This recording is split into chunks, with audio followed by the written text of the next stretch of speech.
everyone in the fever. You can be part of the fun. You're the winner at every game. That's where the excitement begins. So catch Indian fever. Be a believer with the Cleveland Indians. Hello, everyone, and welcome to the September 6th, 2019 Lake County Sentinel podcast. I'm your host, Tim Shirer. We'll be with you for a half hour today. Excuse me. What would the start of the show be without a cough? So today we're going to talk about four things, and maybe five. For a half hour, we're going to talk about the high school football schedule for week 2 for Lake County. Then we're going to go with the Bears-Packers game from last night. We'll talk about that a little bit. We will preview, and I'll make a prediction for the Browns-Titans game. And then we will discuss the Indians-Twins series. So here we go. Week 1 of high school football is in the past, and tonight's week 2. We're going to have we have 8 games involving Lake County teams, a couple Lake County matchups tonight. So that's good. First Lake County matchup we'll talk about is Harvey and Wickliffe. At Wickliffe. Wickliffe looked good, okay, in their win over Oberlin last week. The first half was a little shaky with turnovers, but I think they get that cleaned up, and I think they probably will dominate Harvey pretty much tonight. I heard some, that it was a pretty rough week for them last week against Berkshire. Then we have speaking of Berkshire, Fairport Harding will be at Berkshire at 7 o'clock tonight. Madison will be at Lakeside at 7 o'clock. St. Ignatius will be at Menor at 7 o'clock. The other Lake County matchup, which features a state champion, no, the Menor St. Ignatius does not, but which all of you think most of the time, which is ridiculous because Menor never wins the state championship. But the other matchup in Lake County tonight featuring 2 Lake County teams is Kirtland at Riverside. That should be a pretty good game. I expect Kirtland to win it, but I think it'll be a good game. We got the last 3 are Chardon at Perry, another game that should be very good. Willoughby South at Maple Heights, that could be rough for South. Let's just see how good South is. Maple Heights always has a good program. And then East Lake North will visit Nance Country, Larry Nance and his family. Nance Country, when they travel to Revere in Richfield, they will play also at 7 o'clock. That is the schedule for week 2 of high school football for Lake County. A bunch of good games on the schedule. I would have to say the Wickliffe-Harvey game, will probably be a blowout, which, I feel bad for Harvey simply because they had a player basically stolen from them. Stolen. He now goes to another Lake County school. And it's just wrong that players can just switch schools now. No problem. Switch schools. Let's go play for the good team. And they abandon their friends and their teammates. And I know, there's reasons. And the reasons are they want to be seen. And they want to win. Well, you know what? If you play your best, you make your team better and you'll win. You don't have to go and Kevin Durant and go to a team that was already good. It's ridiculous. But, I'm not going to mention names, but I think we all know who I'm talking about and what school they went to. So that's the high school football preview for this week. Let's talk a little bit about the Bears-Packers game last night. I thought that I thought that people today are being a little hard on Mitch Trubisky. I thought that I didn't think he played terrible. No, I didn't think he played terrible. I didn't think he played any worse than Aaron Rodgers. Aaron Rodgers wasn't great last night, okay? But also, I think what people need to understand is that the Packers probably have a better defense than most people thought. I think they have a better defense than I thought. I didn't think their defense would be this good. So it was kind of surprising that they played as well as they did. Punt. I mean, look at all the punts in the game. There were a lot of punts in the game. I think that it was amazing how many times the two teams punted. If you look at the stats, you're going to see that J.K. Scott for I almost said Alabama. That's where he played in college. J.K. Scott punted 9 times. For the Packers. So was Aaron Rodgers that great that they punted 9 times? Actually, the Bears punted less than the Packers. Bears punted 8 times. Their punter was pretty good too. So I think it's a little unfair after one game just blame it all on Mitchell Trubisky. Well, that's ridiculous. Didn't he lead them to 12 wins last year? Yeah, I think he did. I don't remember anybody saying they weren't a good team then, or he wasn't a good quarterback then. I just think it's amazing how people just turn on a guy. One game. I don't think you can tell anything really by the first game of the season. Now, if the pattern continues, then maybe you can say something. But look, I am still sticking with the Bears as my Super Bowl pick, that they're going to win the Super Bowl. I know people think I'm crazy, and that's fine. People have thought that for years, so what does that matter? But I mean, look, the Packers had less total yards than the Bears. They had 213. The Bears had 254. Trubisky had more passing yards than Aaron Rodgers. Okay? I don't understand. I don't understand why. Okay, he did throw an interception at the end of the game. Yeah, it would have been nice if he could have completed it to his receiver and tied the game. But if that interception happens in the second quarter, nobody knows anything about it. There are 10 penalties in the game by each team. I think that's quite a bit. Especially that one drive where the Bears, I think, had 2nd and 40. That's impossible to get out of. He completed a couple passes in that drive too, but they were voided by penalty. So, if you're going to blame Mitch Trubisky, you need to blame the other people too. And you also need to be honest and say Aaron Rodgers was not that great either.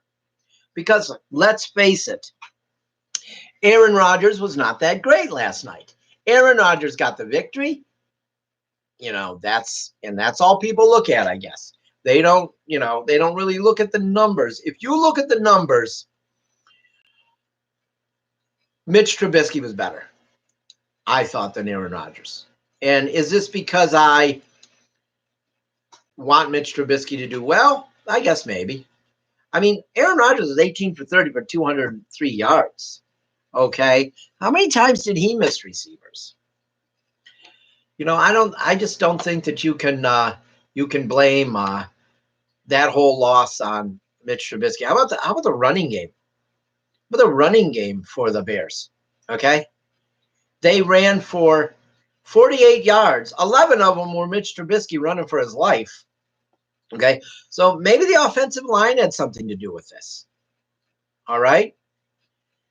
So, to blame the whole thing on Mitch Trubisky is ridiculous. It's like I've always said, you can't, most of the time, you cannot hang an entire win or loss on a quarterback. And I think last night is a perfect example.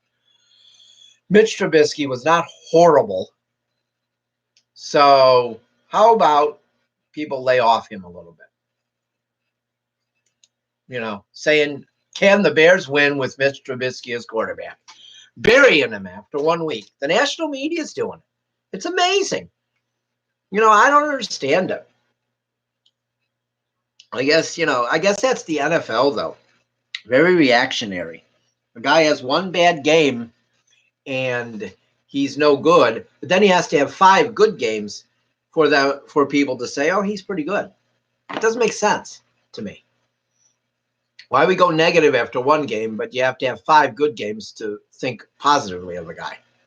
Look, he won 12. They won 12 games last year, 12-4. Did they lose that playoff game because of Mitch Trubisky? No, I don't think they did. They lost it because of the kicker. They lost it because of the kicker, who's no longer with the Bears. Okay? They did not lose the playoff game last year because of Mitch Trubisky. He played well. So don't tell me Mitch Trubisky's no good after 1 playoff game. That's ridiculous. Or one regular season game. That's just stupid. I think now we'll look at the NFL schedule for this Sunday. We'll go over that. Now I think we've hammered the Bears-Packers game enough. So now we'll go over the schedule for the week. There are, let's see how many 1 o'clock games there are. Looks like there's 7 1 o'clock games, starting with the Rams at the Panthers. I feel the Rams will win that one. Then we've got the Jacksonville Jaguars at the Chiefs, or the Chiefs at the Jaguars. I think the Chiefs will win that. Ravens at the Dolphins. Yeah, I think the Ravens will win that one. Unless Fitzmagic shows up and has a great day for the Dolphins, you never know. But I still think the Ravens win that one. Atlanta, Minnesota. That game's going to be a really good 1 o'clock game right there. That might be the best 1 o'clock game of Sunday. I really think that might be. That should be a pretty good game. I'm not even going to make a prediction in that game because it's really close. Buffalo and the Jets. I don't know. That might be a good one too, actually. I'm probably going to go with the Jets because they're at home. But I don't know. We'll have to see how Le'Veon Bell is. We've got the Redskins and Eagles at 1 o'clock. Okay. So I don't think that'll be that good of a game. I think the Eagles should win that one. And then we go to 4 o'clock and we have the Colts and Chargers. I think the Chargers will win this one. It's going to be a little tough for the Colts, I think. Brissett's probably getting, he knows the offense, but he's the starter now. So, it might be rough, and it might not. You never know, but I think the Chargers win that one. Then you got the Bengals at Seahawks at 4:05. I think the Seahawks win that one. The Bengals aren't horrible, but I don't think they're as good as the Seahawks. Then the Cardinals and Lions. Lions are at the Cardinals. I think the Lions defense has fun with Kyler Murray, and they win that game pretty easy. The Lions, I think. I think he's overrated, so I think the Lions will win that one. Dallas and Giants, that should be a good game. Of course, it'll be on national TV because it's Dallas and the Giants. But I think Dallas wins the game. It's in Dallas. I think they win. I think it'll be pretty close, but I think Dallas will win. Now we have San Francisco and Tampa Bay also at 4:25. The 49ers come to Tampa. I think it's going to be a close game. I think both teams are improved. How much, I don't know. Could they both be 500 this year? Yeah. But it's hard to tell at this point. I think a lot with the Buccaneers, their defense is the story. It's not – a lot of people are saying it's Jameis Winston. I don't agree. Their defense has to play better. If Vernon Hargreaves plays better, if Vita Vea plays better, then the Bucs defense is pretty good. And they beat the 49ers. But if those guys are the same as they've been, Vea in his rookie year last year, and Hargraves, I think this is his third year, I think. If they've been like they were, then the Buccaneers get beat pretty good, probably. So, but I'm going to go with Tampa because they're at home. I think it'll be close though. Pittsburgh, New England. I think New England wins the game. It's going to be a good game. It's always a good game when those two play.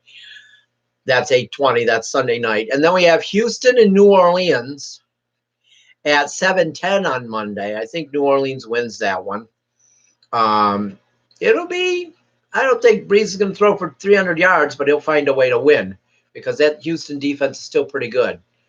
And then the last game of the night, last game of the week will be Oakland and Denver. Who knows if Antonio Brown plays for Oakland? Who knows at this point? With that saga, I'm not even going to justify that guy by giving him any time. I think Denver wins that game, though. And now the game that people want to talk about, obviously here in Cleveland, and who's going to win is the Browns-Titans game at First Energy Stadium. It's I don't think the Titans are as bad as Browns fans want to say they are. Browns fans want to say that the Titans are no good. They want to say stuff about Marcus Mariota like he's no good. Well, Marcus Mariota's won 9 games 3 times in his career. Baker Mayfield won 6 in his first season. All right? That's not a shot at Baker Mayfield. That is a fact. Okay? That is a fact. Mayfield is still somewhat unproven. Has Mariota been as great as they thought he would be? Probably not. But I'll tell you what, as a Tampa Bay Buccaneers fan, if I had to switch picks, I still would have taken Marcus Mariota over Jameis Winston. He's been better, and he's less trouble. So the defenses are both pretty good. It could be a low-scoring game. This could be a 10-9 game or a 14-13 game, somewhere in there. I can't see either team scoring 20 points or more than 20. If they get to 20, no one will get above 20. This could be a low-scoring game, I think. And, I said last week on the show, or the other day on the show, that I thought the Browns would go 9-7 and just miss the playoffs. This game could be why. This could be one of the games why. I think it's going to be close, but I think that the Titans pull this game out. I'm going to go with a score of 13-10 Titans. And it's not because I don't like the Browns. Well, and for one, Browns fans, it's not a sin or it's not against the law not to like the Browns, okay? You're not a devil-worshiping Manson follower if you don't like the Browns. It's not that I don't like the Browns. I just feel like the Titans will win this game. And if I'm wrong, I will come on Monday and I will say that I was way off if the Browns win the game. But I think this is going to be one of the losses that keeps the Browns out of the playoffs. I really do. And I think people will go crazy. Thinking that, oh my God, they lost the first game. Same old Browns. Well, no, it wasn't. It doesn't matter if it's this, the same old Browns. It's not going to be the same old Browns if they lose the game. Okay, it's not. But I feel like this is a game that they're going to lose. I think it's going to be close. I said I think 13-11 will be the final score of the game. but I think they will lose the opener again. They've played 20 openers since they came back. They won one, 2004. Jeff Garcia was the quarterback. I covered that game. It seemed very optimistic after that game. What happened? Nothing. Didn't make the playoffs. Weren't even 500. So, does the first game matter? Yeah, it could propel a team that's not that good, but it also could give you a false sense of hope. So, I say they're going to lose the first game to Tennessee, 13-10. That's my prediction. And we'll find out Monday if I'm right, right? I'll admit I'm wrong if I'm wrong. I think it's going to be a low-scoring game. Maybe if each quarterback has, if either quarterback gets 250 yards passing, I'll be surprised. So, and if the Titans can stop the Browns' run, which some think they can, then it'll really get interesting. So, let's move on now. We'll move on to the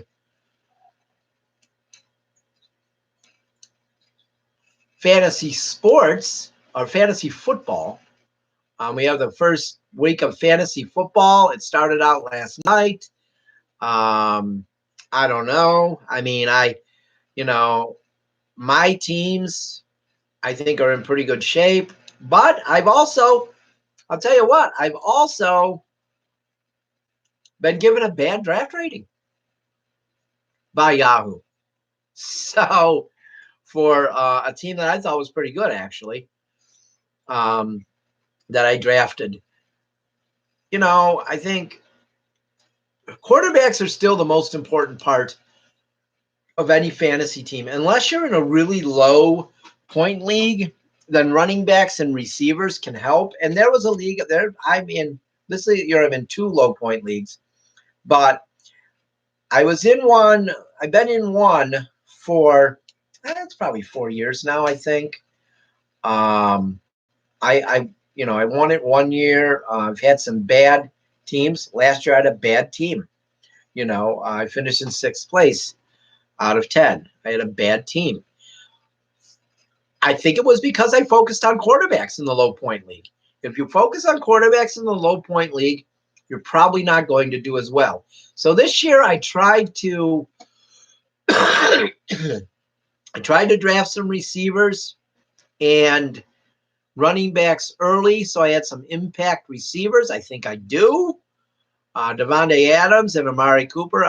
Obviously, Adams did not perform well last night.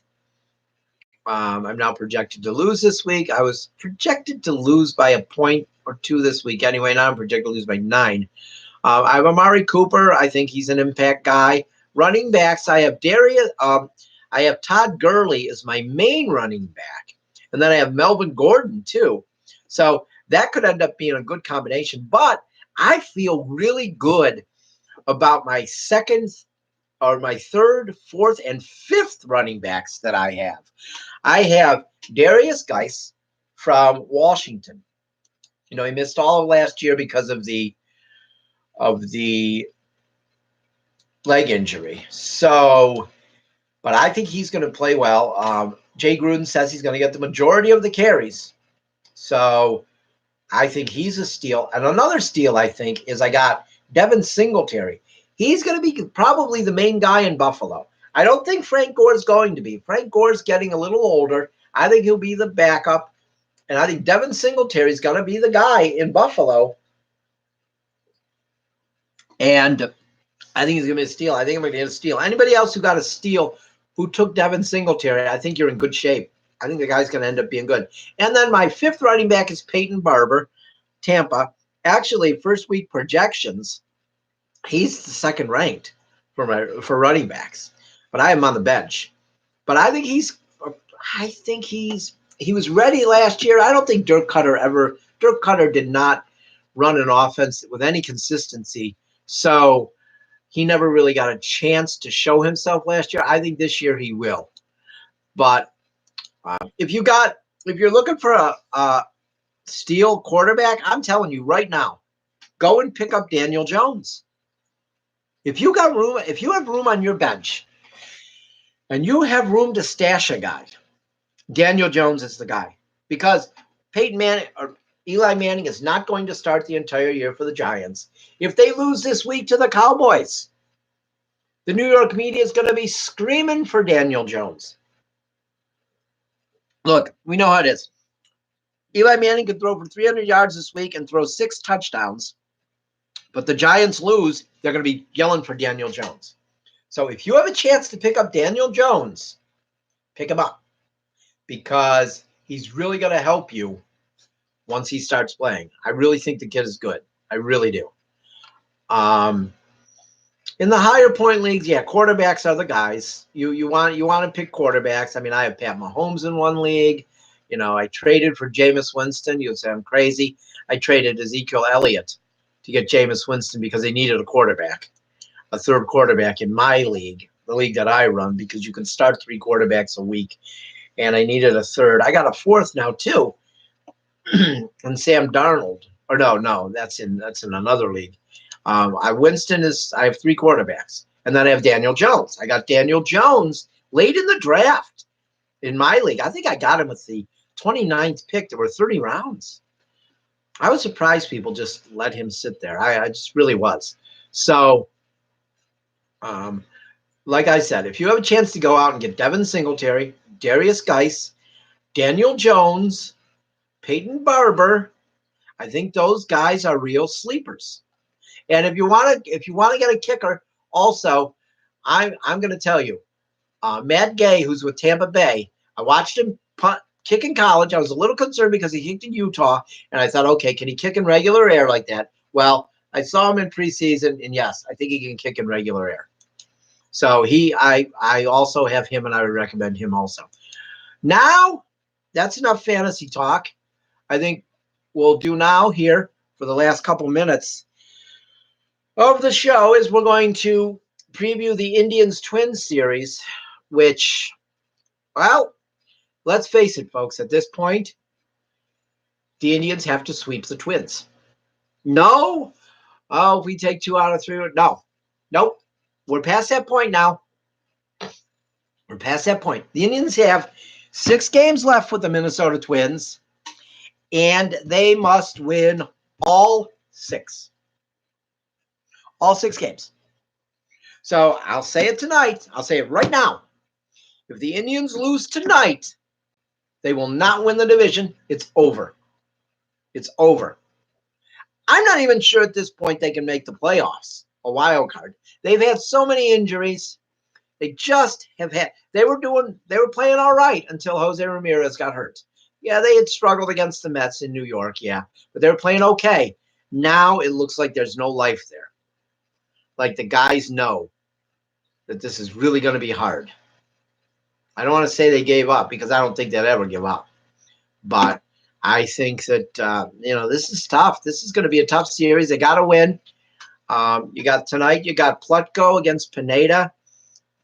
Similar numbers. Pineda's made more starts than Plutko, but, both Pineda 4.11 ERA, Plutko 4.53. The Indians don't have a lot of at-bats against Pineda. Ryan Flaherty has the most at-bats against him. He's hitting .071. Kipnis has 3. He's hitting .333. Santana's hitting .500 against him. The Twins actually have a lot of at-bats this year against Plutko, and they hit pretty well against him. So this is what it comes down to right now. I don't think there's anything else that needs to be said when it comes to the Indians right now. They have to win this series this weekend. They have to sweep this series this weekend and then sweep the Twins when they come to Cleveland and play really good in their other series the rest of the way if they think they can still win the division. So that's pretty much it for today. Go Tribe, go Browns, go Bucks. So let's see what we have to talk about on Monday. Should be a good weekend. Everybody have a nice weekend, and we'll talk to you soon. Thank you.